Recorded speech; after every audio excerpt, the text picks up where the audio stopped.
தமிழ்நாட்டுல இருந்து NEET prepare பண்ற ஸ்டூடெண்ட்ஸ்க்கு வணக்கம். ஸோ நீட் 2023ல கேட்ட கொஸ்டின்ஸ் தான் நம்ம பார்க்க போறோம். ஓகேவா? புக்லெட் சீரிஸ் என்ன சொல்லியிருக்காங்க அப்படின்னா 2023ல E1 புக்லெட் கோடு. ஓகேவா? ஸோ நிறைய கோடு இருக்கும், கிட்டத்தட்ட ஒரு 40 கோடு 30 கோடு வரும்.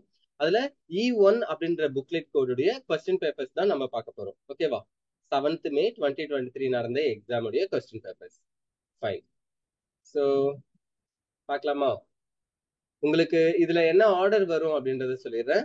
பி சி பி ஆர்டர்ல வரும். ஃபர்ஸ்ட் பிசிக்ஸ் வரும், அதுக்கப்புறம் கெமிஸ்ட்ரி, அதாவது 50 கொஸ்டின்ஸ் பிசிக்ஸ், அதுக்கப்புறம் கெமிஸ்ட்ரி, அதுக்கப்புறம் பயாலஜி, இந்த மாதிரி இருக்கும். ஸோ பிசிக்ஸ்க்கும் பயாலஜிக்கும் கூட ஆன்சர்ஸ் இருக்கும், கொஸ்டின்ஸ் வித் ஆன்சர்ஸ் தான் இருக்கும்.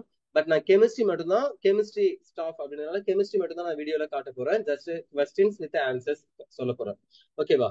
ஸோ எக்ஸ்பிளனேஷன்ஸ், ஏதாவது ஒரு கொஸ்டினுக்கு, பர்டிகுலர் கொஸ்டினுக்கு ஆன்சர் ஆப்ஷன் சின்னு சொல்லியாச்சு. ஆனா ஏன் அந்த ஆன்சர் வந்துச்சு அப்படின்னு உங்களுக்கு டவுட் இருந்துச்சுன்னா, புரியலன்னா அதை நீங்க கமெண்ட்ல கேட்கலாம். நான் அந்த எந்தெந்த கொஸ்டின்ஸ்லாம் உங்களுக்கு டவுட் இருக்கோ, எக்ஸ்பிளனேஷன்ஸ் வேணும்னு நினைக்கிறீங்களோ அதை மட்டும் தனியா ஒரு வீடியோவா போடலாம். ஓகேவா? அதே மாதிரி இன்கேஸ் பிசிக்ஸும் பயாலஜியும் கூட நீங்க ஸ்லோவா 1 by 1 அந்த கொஸ்டின்ஸ் படிச்சு ஆன்சர் சொன்னீங்கன்னா, எங்களுக்கு ஐ மீன் ஆன்சர்ஸ் பார்த்தா நாங்க இன்னும் கொஞ்சம் தெரிஞ்சுப்போம் அப்படின்னு தோணுச்சுன்னா, ஸோ நீங்க அதையும் என்கிட்ட கமெண்ட்ல சொல்லலாம். அப்போ நான் உங்களுக்கு என்ன பண்ணுவேன், அந்த கொஸ்டின்ஸையும் காட்டுவோம். ஓகேவா? ஃபைன். ஸோ இப்போ நம்ம கெமிஸ்ட்ரி கொஸ்டின்ஸ்க்கு போலாமா? சரி.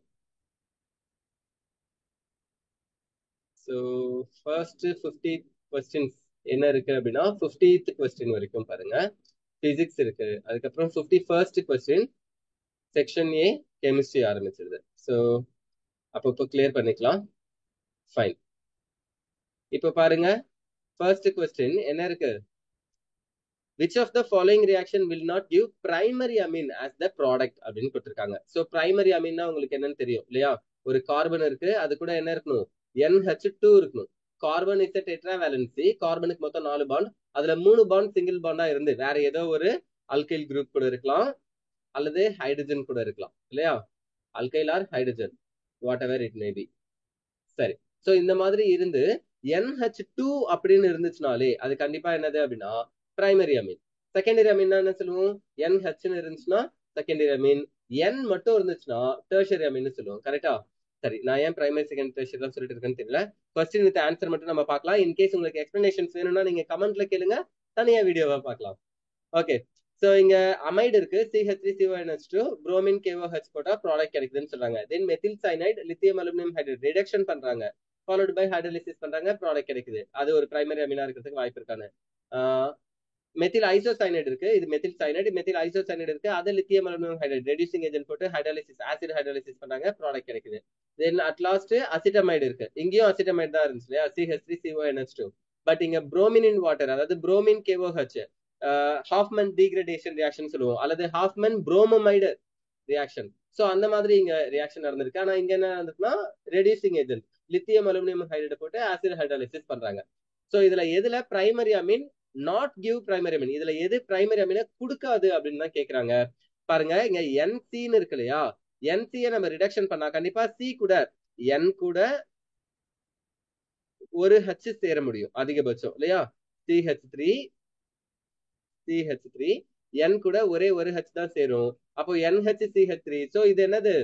செகண்டரி அமீன் இல்லையா? நான் இப்போதான் உங்ககிட்ட சொன்னேன். ஸோ பிரைமரி செகண்டரி டெர்ஷரியில NH2 இருந்துச்சுன்னா தான் பிரைமரி அமீன், இது செகண்டரி அமீன். அதனால தான் ஆன்சர் 3 கொடுத்துருக்காங்க. அப்ப ஐசோசைனேட் காம்பவுண்ட்ஸால என்ன கொடுக்க முடியாது அப்படின்னா பிரைமரி அமீனை கொடுக்க முடியாது. ஓகேவா? இப்போ நான் சொல்றேன் இல்லையா, ஃபர்ஸ்ட் கொஸ்டினுக்கு இந்த மாதிரியே உங்களுக்கு எக்ஸ்பிளனேஷன் பண்ணி சொன்னா ஓகேவா? அப்படி பண்ணா உங்களுக்கு 50 கொஸ்டின் முடிக்கிறதுக்கு குறைஞ்சது 4 பார்ட் இல்லைன்னா 5 பார்ட் ஆயிடும். ஒரு பார்ட்டும் 20 நிமிஷம் 30 நிமிஷம் வர்ற மாதிரி இருக்கும். ஸோ இந்த மாதிரி எல்லாம் வேண்டாம், ஜஸ்ட் நீங்க கொஸ்டின் ஆன்சரும் காமிங்க, நாங்களே படிச்சுக்கிறோம், எங்களுக்கு தெரியும் எல்லாம், இப்ப எல்லாம் சொல்லணும்னு நினைச்சீங்கன்னா சொல்லுங்க, உங்க வாகி உங்க ஊருட்டு நீங்க என்ன வேணா சொல்லலாம். ஓகேவா? ஃபைன். ஸோ 52nd கொஸ்டின் பார்க்கலாமா? Okay. Match list 1 with list 2 அப்படின்னு கொடுத்துருக்காங்க. ஸோ லிஸ்ட் 1ல என்ன கொடுத்துருக்காங்கன்னு பார்க்கலாமா? ஃபைன். கோக் அப்படின்னு ஒன்று கொடுத்துருக்காங்க. லிஸ்ட் 2ல carbon atoms are sp3 hybridized used as a dry lubricant, used as a reducing agent, cage like molecules. Okay. So இதுல உங்களுக்கு ஏதாவது ஒண்ணு டக்குன்னு தெரிஞ்சிச்சுன்னா கூட சொல்லலாம். Used as a reducing agent அப்படின்றது என்னது? கார்பன் இல்லையா? பெலடியம் கார்பன் அல்லது கார்பன் வித் லின்லர் கேட்டலிஸ்டா நம்ம யூஸ் பண்ணோம் இல்லையா?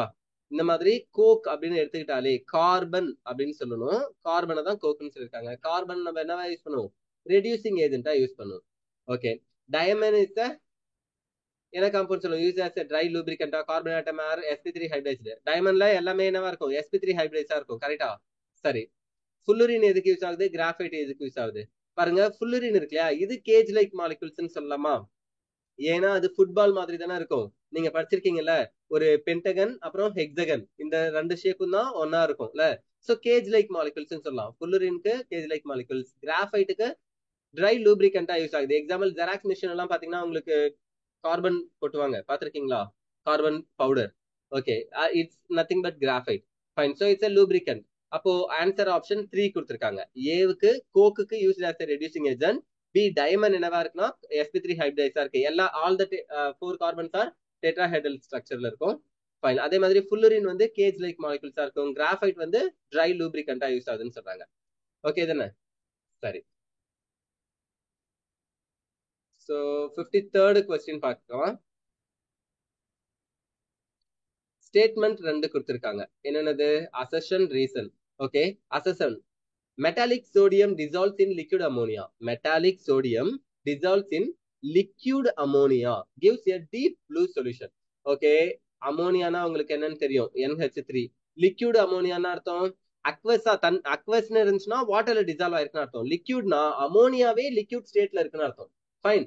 அமோனியா கிட்ட எப்பயுமே என்ன இருக்கும்? 2 லோன் பேர் ஆஃப் எலக்ட்ரான்ஸ் இருக்கும். Okay. Give a deep blue solution which is paramagnetic. பாருங்க, ஒரு சோடியம் மெட்டல்ல லிக்விட் அமோனியாவை டிசால்வ் பண்ணும்போது எனக்கு என்ன கிடைக்கும்னா டீப் ப்ளூ கலர் கிடைக்கும்னு சொல்றாங்க. அதே சமயம் அது பாராமேக்னெட்டிக்கா இருக்குன்னு சொல்றாங்க. Hope you know what is mean by paramagnetic. Unpaired electrons இருந்துச்சுன்னா, ஆர்பிட்டால்ஸ்ல அன்பேர்டு எலக்ட்ரான்ஸ் இருந்துச்சுன்னா அப்போ நம்ம அதை என்னன்னு சொல்லுவோம்? பாராமேக்னெட்டிக்னு சொல்லுவோம். 2 எலக்ட்ரான்ஸ் இருந்துச்சுன்னா, அதாவது எல்லா எலக்ட்ரான்ஸுமே பேர்டா இருந்துச்சுன்னா நம்ம டயாமேக்னெட்டிக் சொல்லிடுவோம் இல்லையா? இது paramagnetic. Fine. The deep blue solution is due to the formation of amide அப்படின்னு சொல்லியிருக்காங்க. அமைடு ஃபார்ம் ஆகிறதுனால தான் டீப் ப்ளூ கலர் வருதா? இல்லையே. ஃபைன். சோ ஆன்சர் என்னன்னு பாருங்க. A is true but R is false. என்ன சொல்றாங்க? அசர்ஷன் கரெக்டா. Metallic sodium dissolves in liquid ammonia. Liquid அமோனியால மெட்டாலிக் சோடியம் டிசால்வ் பண்ணா டீப் ப்ளூ கலர் கிடைக்கும். அதுல பிரச்சனை இல்லை. கெரோசின் கலர், ஸ்கை ப்ளூ கலர்ல கிடைக்கும். ஃபைன். ஆனா deep blue solution is due to the formation of அமைடுன்னு சொல்றாங்க இல்லையா? அது தப்பு. அமைடு ஃபார்ம் ஆகிறதுனால இங்க கிடைக்கல. எலக்ட்ரான்ஸால தான், எலக்ட்ரானுடைய எக்ஸைட்மெண்டால lone pair of electrons, readily available lone pair of electrons excite ஆகிறதுனால தான் எனக்கு ப்ளூ கலர் கிடைக்குது. ஃபைன். அப்ப ஆன்சர் 3 சொல்லியிருக்கோம்.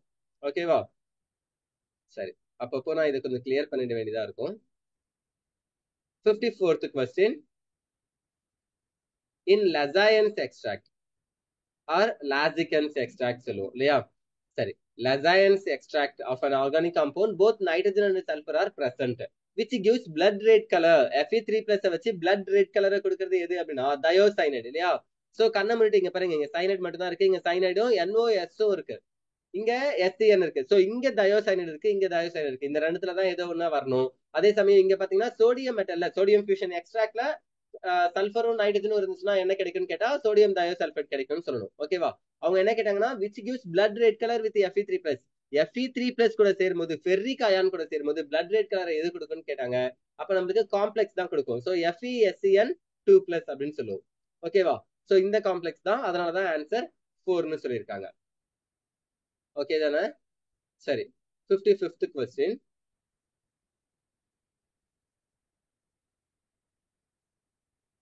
The conductivity of centimolar solutions.